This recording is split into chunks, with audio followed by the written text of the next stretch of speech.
Miss Vashishtha की बातें मुझे इतना अफेक्ट कर गई हैं कि मैंने हाँ कर दी। अमित खुद में उलझा हुआ खड़ा हो गया था।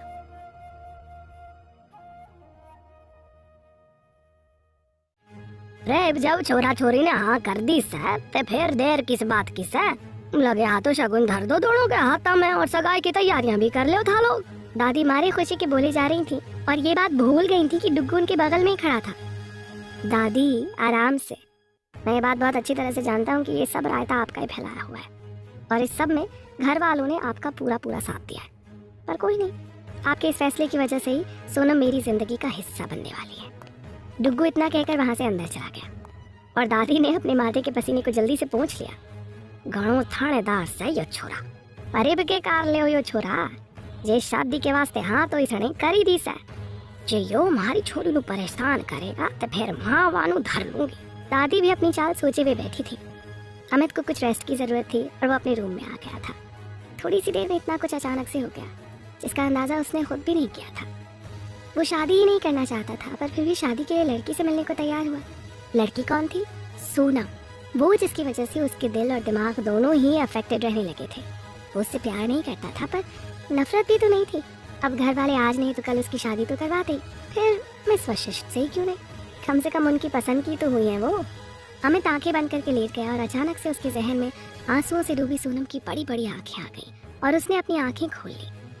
What the hell is happening to me? वो उठकर बैठ गया और सोचने लगा कि बेटा, लंका तो तूने खुद ही अपनी जिंदगी की लगाई है, क्या जरूरत थी हाँ करने की? अब भुगत। डुग्गू अपने चेहरे को अपने हाथों से ढके हुए था। डुग्गू, बाहर तुम्हारे रोके की और सगाई की तैयारियां चल रही हैं और तुम यहाँ इस तरह से बैठे हुए हो। अवनी ने डुग्गू के कमरे में अंदर आते हुए कहा। अवनी, मैंने कोई जल्दबाजी तो नहीं कर दिया ना? डुग्गू अवनी का हम उम्र था और बेहद करीब भी। अगर सोनम की जगह कोई और लड़की होती ना तो शायद मैं भी यही सोचती डुग्गू, पर सोनम पर तो उतना ही भरोसा कर सकता है जितना कि मुझ पर। अवनी मुस्कुरा रही थी। मयंक की जान बसती है सोनम में और सोनम मयंक के लिए कुछ भी कर सकती है, ये तो तुम देख ही चुके हो। उसे थोड़ा मौका दो भाई, वो एकदम खरा सोना है अपने नाम की तरह। तभी तो मासी जी, मौसा जी और दादी ने उसे मेरी सगाई में देखते ही तुम्हारे लिए पसंद कर लिया था और तूने अपने बाद मेरा नंबर लगवा दिया, वो भी ऐसे कि जैसे आज की डेट के बाद इस धरती पर शादियां और सगाइयां होना बंद हो जाएंगी। डुग्गू ने मुंह बनाते हुए कहा। वो इसलिए मेरे ना समझ भाई कि आज के बाद तुम दोनों ही बिजी हो जाओगे ना अपने प्रैक्टिकल इवेंट में, और फिर हो सकता है कि सोनम की माँ फिर उसके लिए कोई उल्टा सीधा रिश्ता ढूंढने की कोशिश में लग जाए।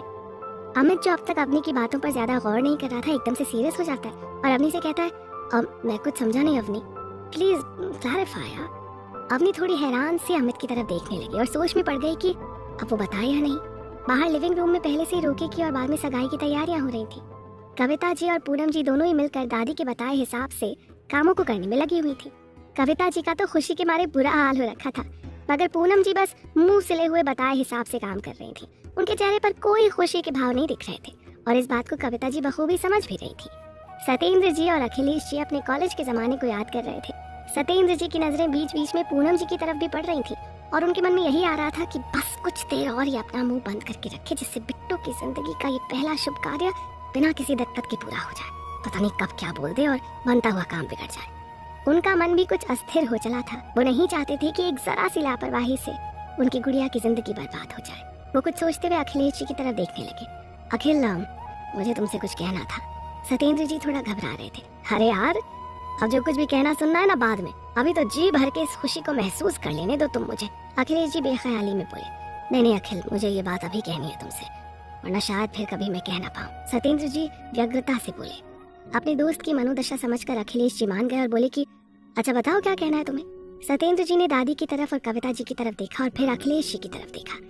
सत्येंद्र जी अखिलेश जी के साथ दादी के पास जाकर बैठ गए और कविता जी भी दादी के पास आकर बैठ गई थी। पूनम जी इस वक्त शायद किसी से बात करने के लिए लिविंग रूम से बाहर गई हुई थी और सत्येंद्र जी को यही वक्त सही लगा था उन सबसे बात करने के लिए। सोनम प्रिया के रूम में बैठी हुई बाहर चल रही तैयारियों को अंदर से ही सुन रही थी। एक अनजाना सा भय उसे घेरे हुए था। पता नहीं भाई ने इतनी जरूरी बात इन लोगों को बताई है या नहीं। मयंक बाजार तक गया हुआ था सगाई और रोके के लिए कुछ मिठाइयाँ और फल वगैरह लाने के लिए। कुछ देर बाद, भाई दी चलिए दादी आपको बुला रही हैं, सब तैयारियां हो चुकी हैं। प्रिया सुपरफास्ट एक्सप्रेस की तरह भागते हुए आई और इतना कहकर फिर से बाहर भाग गई। अमित चुपचाप बाहर आ गया था अवनी के साथ और उसके बताए हिसाब से एक जगह आकर बैठ गया था। प्रिया छोरी, अब सोनम को भी ले आ, घनी देर हो रही है। जी दादी। प्रिया खुशी से चहकते हुए अपने रूम की तरफ भाग गई। सोनम उधेड़ बुन में बैठी हुई अपने ही दुपट्टे को उंगली में गोल गोल घुमा रही थी कि पीछे से आकर प्रिया ने उसे चौंका दिया। चलिए, आपको बाहर बुलाया जा रहा है। सोनम ने एक पल के लिए प्रिया की तरफ देखा और फिर चुपचाप उसके पीछे चल दी।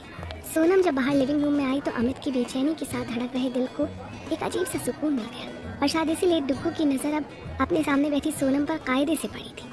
कितनी प्यारी और मासूम बच्ची की तरह लग रही थी उसकी खूबसूरती। आज से पहले अमित ने सोनम को हमेशा फॉर्मल ड्रेस में ही देखा था और वो भी बिना किसी मेकअप के, पर आज तो वो स्वर्ग की अप्सरा को भी मात दे रही थी अपने रंग रूप से। अमित आंखों ही आंखों में उसके सौंदर्य को अपनी रूह में उतार रहा था। कुछ तो ऐसा था जो उसे सोनम की तरफ खींच रहा था, पर क्या?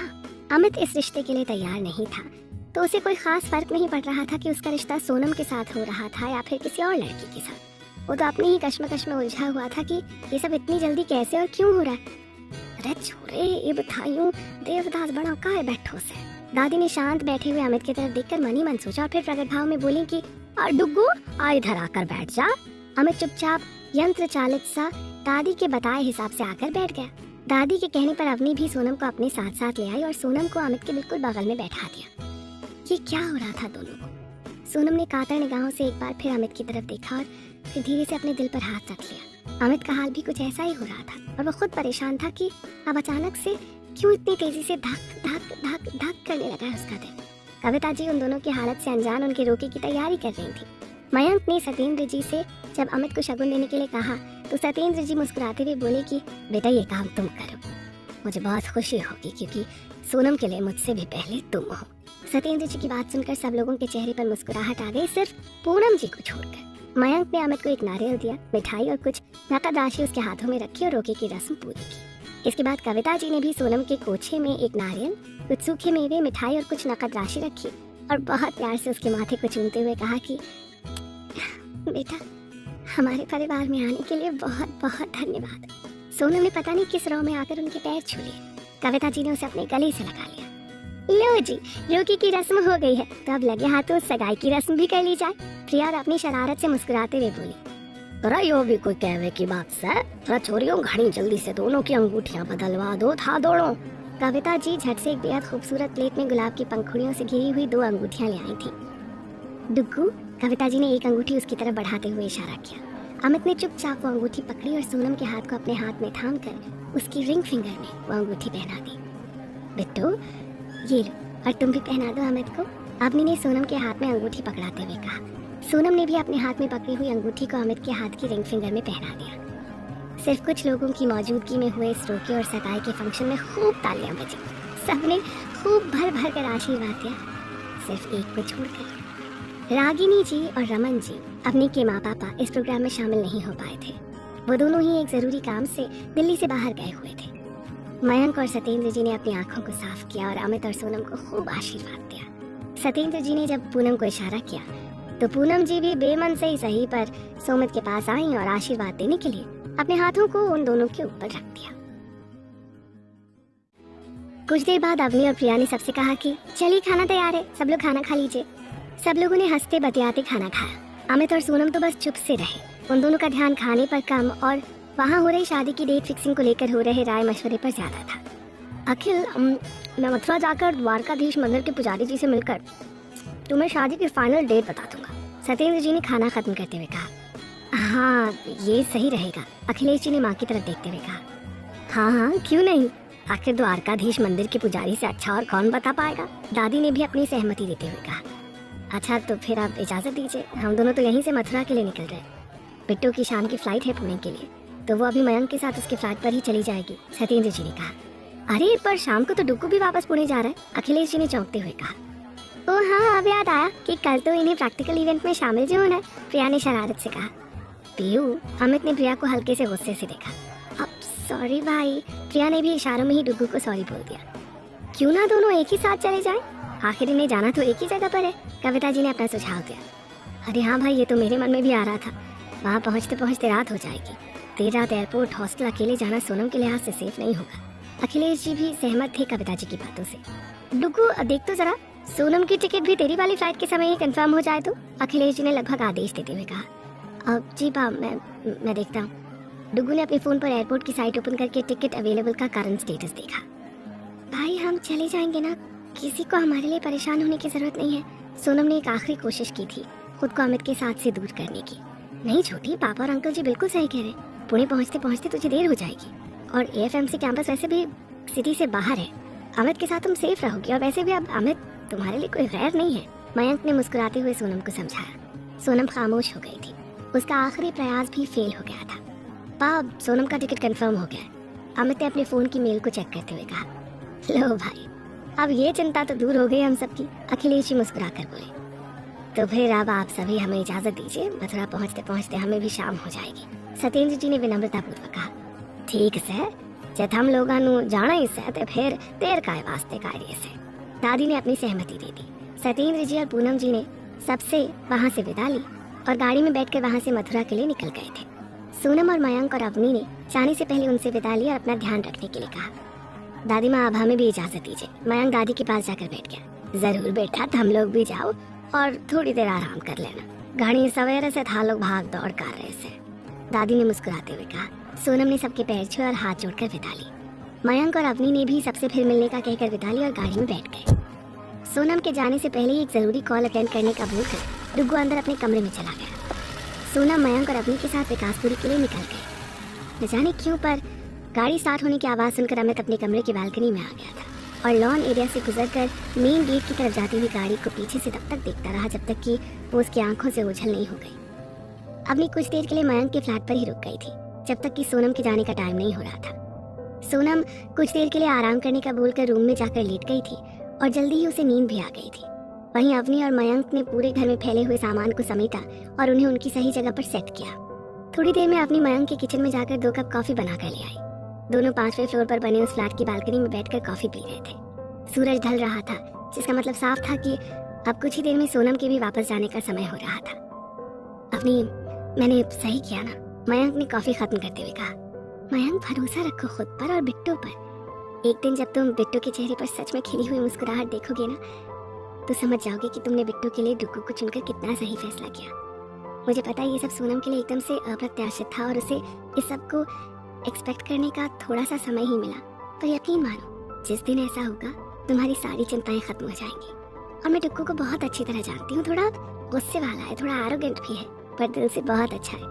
तुमने देखा ना, अभी वो मौसा जी की बात को टाल नहीं पाया था और सिर्फ दादी की खराब तबीयत के चलते वो बिना किसी नाटक के इस रोके और सगाई के लिए तैयार हो गया। अपनी मयंक को समझाने का हर संभव प्रयास कर रही थी। तुम सही कह रही हो अपनी। इन दोनों को अपने रिश्ते खुद से सुलझाने पड़ेंगे, तभी ये दोनों सच में एक साथ हो पाएंगे, न कि सिर्फ दुनिया को दिखाने के लिए।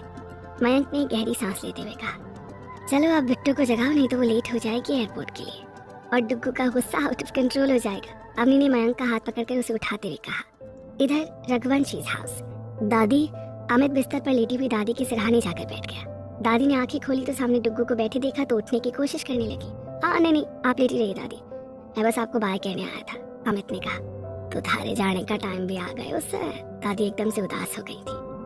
दादी, मैं इतने शॉर्ट नोटिस पर सिर्फ आपकी वजह से ही आया था, वरना आप तो जानती हैं कि मेरा इस समय आना नामुमकिन था। डुग्गू बहुत आराम से दादी के सर पर हाथ फेर रहा था। छोरे, ये सब थारी जिद की वजह से ही हुआ था ने हमारा लोगों के सामने और कोई रास्ता ही कौन ही रखा से। दादी धीरे से बोल रही थी। मैं जानता हूँ दादी, पर अब तो आप सब खुश है ना? आप लोगों की बात पूरी हुई। कुछ देर रुककर वो बोला, पर आप सब इससे ज्यादा मुझसे और कोई उम्मीद मत रखना प्लीज। डुग्गू एकदम सपाट लहजे में बोला। छोरे, वो जो छोरी से ना, सोनम, घनी प्यारी बच्ची से, बाकी जिंदगी में प्यार की घणों कमी से माँ थारे पर कोई जोर जबरदस्ती कोनी करूँ से, पर था हमारी बात को घनी तरीके से गांठ बांध ले।